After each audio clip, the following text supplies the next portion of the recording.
Ustaz, buat ibu hamil dan menyusui, bagaimana ganti puasanya? Bayar fidyah atau qada fidyah? Bagaimana pendapat jumhur ulama? Kalau ada ustadz yang ngomong ceramah, ibu hamil dan ibu menyusui qada saja. Ibu hamil qada, ibu menyusui qada. Itu dia pakai mazhab Hambali. Rata-rata ulama yang dari Saudi Arabia begitu. Syekh Abdul Aziz Ibnu Baz, Syekh Ibnu Utsaimin, Syekh Nasruddin Al-Albani, mereka ini umumnya ikut Hambali. Ibu hamil qada, ibu menyusui qada. Tapi kalau mazhab Syafi'i tidak begitu. Mazhab Syafi'i ingat baik-baik. Jika ibu tidak puasa karena dirinya, maka qada saja. Bu, jangan puasa ya, ibu ini orangnya lemas, maka dia qada saja. Tapi kalau dia tidak puasa karena ada unsur anaknya, ibu sehat, tapi anak ibu ini sakit-sakitan. Kalau ada unsur anaknya, maka dia kena dua, qada plus fidyah. Saya ulang lagi, mazhab Hambali qada saja. Mazhab Syafi'i jika tidak puasa karena dirinya, qada saja. Tapi kalau ada unsur anaknya, maka qada plus fidyah. Ustadz pilih yang mana? Saya untuk keluarga saya pilih mazhab Syafi'i. Istri saya tak puasa, saya tanya, karena dirimu atau anakmu? Ini kan anak kita juga. Iya ya.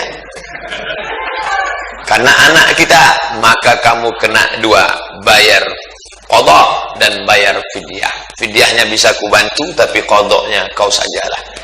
Nah, ini tentang masalah mengqada puasa bagi ibu mengandung dan menyusui. Pak Ustaz, boleh nggak puasa saat nisfu Sya'ban? Boleh nggak puasa saat nisfu Sya'ban? Terima kasih. Kalau perintahnya kuat, namanya wajib, lawannya haram. Kalau perintahnya enggak kuat, namanya sunat, lawannya makruh.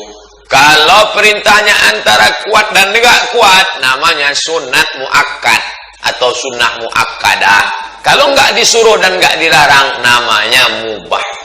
Saya anjurkan bagi pemula, jangan dulu baca fikih banyak-banyak, Hanafi, Maliki, Syafi'i, Hambali, Hanafi, Maliki, pusing. Dalami saja fikih Syafi'i dulu, beli judulnya Fikih Islam Sulaiman Rasyid. Sulaiman Rasyid dapat gelar ijazah Al-Azhar tahun 1935 dari Lampung. Sulaiman Rasyid namanya. Termasuk ulama hebat dari Indonesia. 1935 dia udah tamat dari Al-Azhar. Fikih. Itu untuk pemula. Ntar kalau sudah matang fikih itu, baru silakan mau baca Al-Fiqhul Islami wa Adillatuh, Al-Fiqhu alal Madhahibil Arba'ah, mau fikih macam-macam. Tapi punya basic dulu. Kalau enggak nanti bingung.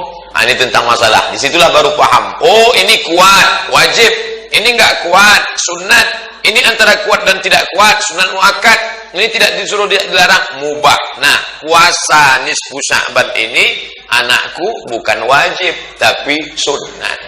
Maka bagi yang sanggup, sehat, puasalah. Bagi yang tidak sanggup, ya nggak apa-apa.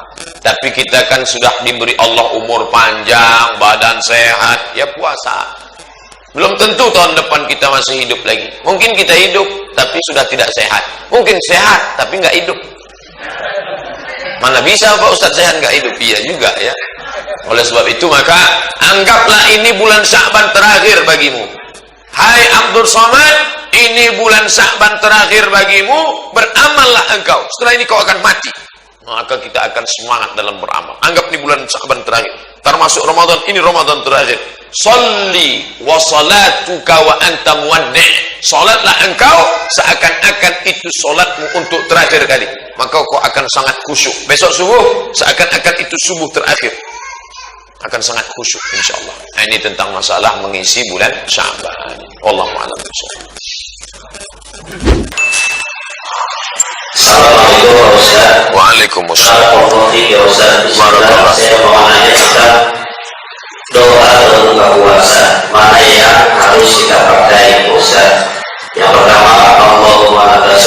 seterusnya. Dan kedua, zahaba zoma'u dan seterusnya. Dari kedua di atas saya pernah membaca katanya yang sahih adalah doa yang nomor 2. Allahumma laka sumtu wa bika amantu wa ala rizqika aftartu bi rahmatika ya arhamar rahimin. Yang satu lagi, dhahabal dhama'u wa batallatil uruqu wa thabatal ajru insyaallah. Kedua-duanya boleh dipakai. Yang ngomong bukan Ustaz Somad, tapi Syekh Ibnu Utsaimin, ulama Saudi Arabia. Syekh Ibnu Utsaimin pernah ditanya, Syekh, kalau mau puasa apa doanya? Pilihlah Allahumma lakasumtu, bisa, dhahabal dhama'u, boleh. Tapi katanya status hadisnya, hadis ini dhaif, tetap boleh dipakai untuk fadail a'mal. Hadis dhaif tetap boleh dipakai untuk fadail a'mal kalau cukup 5 syarat. Pertama, bukan masalah akidah tauhid. Kedua, bukan masalah halal haram. Ketiga, tidak terkait dengan periwayat kadzab pendusta. Keempat, tidak masih bernaung di bawah hadis sahih. Kelima, untuk fadail a'mal, motivasi beramal, maka silakanlah pakai. Ini tentang masalah Allahumma lakasumtu. Sudah saya tulis di buku 37 masalah populer. Bagi yang sudah punya, fotokopi, bagi ke masjid banyak-banyak tentang Allahumma lakasumtu, tempel di papan pengumuman supaya umat jangan ikhtilaf hanya karena Allahumma lakasumtu. Wallahu a'lam. Pak Ustaz, saya mau nanya dan semoga Pak Ustaz tetap sehat. Amin. Maupun serta istiqomah. Amin ya Rabbal. Saya mau sholat yang orang tapi habis jamaah sholat subuh pulang, tapi terus tetap wirid dan baca Al-Quran. Pas waktu suruh menunaikan sholat subuh, apakah boleh Pak Ustaz? Terima kasih. Man sholat subha fi jama'atin, siapa yang sholat subuh berjamaah di masjid, di musola Pak Ustaz, masjid sama musola sama. Kalau ada sholat berjamaah subuh, zuhur, asar, maghrib, isya, namanya masjid. Kalau ada sholat Jumatnya, namanya masjid jami. Apa itu? Kalau ada sholat Jumatnya, masjid jami. Kalau nggak ada Jumatnya, masjid saja. Maka sholat di musola ini pahalanya sama dengan di masjid. Berada di sini sama dengan i'tikaf di masjid, dapat pahala 27. Karena di Makkah, di Madinah, di Mesir tidak ada musola. Itu istilah kita, musola surau langgar. Di negeri Melayu, Malaysia, Kuala Lumpur, surau. Di tempat saya surau. Kalau di Jawa langgar. Makanya orang Jawa di langgar tak mati. Makanya kalau masuk surau langgar tetap usolli sunnatat tahiyatal masjid. Jangan usolli sunnatat tahiyatal langgar. Usolli sunnatat tahiyatal surau. Nah, ini tentang masalah musola dengan masjid. Oke, saya lanjutkan hadisnya. Man sholat subha fi jama'atin, siapa yang sholat subuh berjamaah, summa qa'ada yadhkurullah, duduk berzikir mengingat Allah. Habis sholat subuh jangan keluar, duduk zikir terus hatta tatlu asyam, sampai terbit matahari. Summa yusalli rak'ataini, sholat sunat 2 rakaat. Syaratnya 3, sholat subuh berjamaah, duduk berzikir mengingat Allah sampai terbit matahari. Diperkirakan sekarang lebih kurang dari azan ke terbit matahari 90 menit. 1,5 jam dia duduk. Sedikit itu.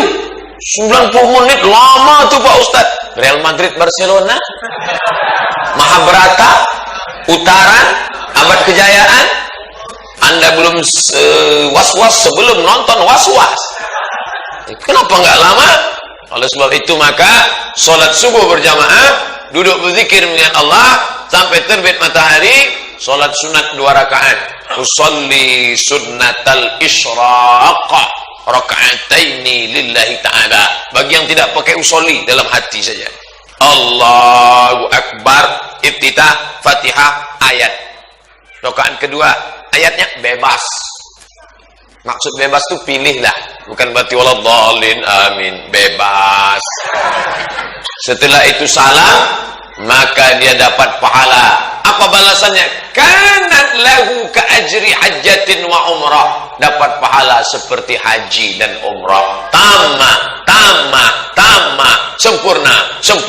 Sempurna.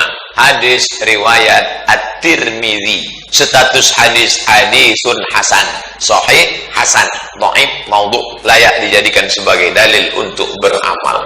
Di bulan Ramadan nanti banyak waktu kosong, salat subuh berjamaah, duduk berzikir dengan Allah. Kalau nggak bisa tiap hari karena khawatir macet, hari Sabtu, hari Ahad paling tidak bisa 8 kali salat sunat isyraq. Kalau Bapak Ibu ikuti streaming di Pekanbaru setiap subuh Sabtu, selalunya saya sampaikan kita akan kajian sampai pukul 6.30. Selesai itu kita salat sunat isyraq 2 rakaat. Setelah itu baru lanjut tanya jawab. Karena kami biasanya salat sunat isyraq 2 rakaat. Wallahu a'lam bishawab.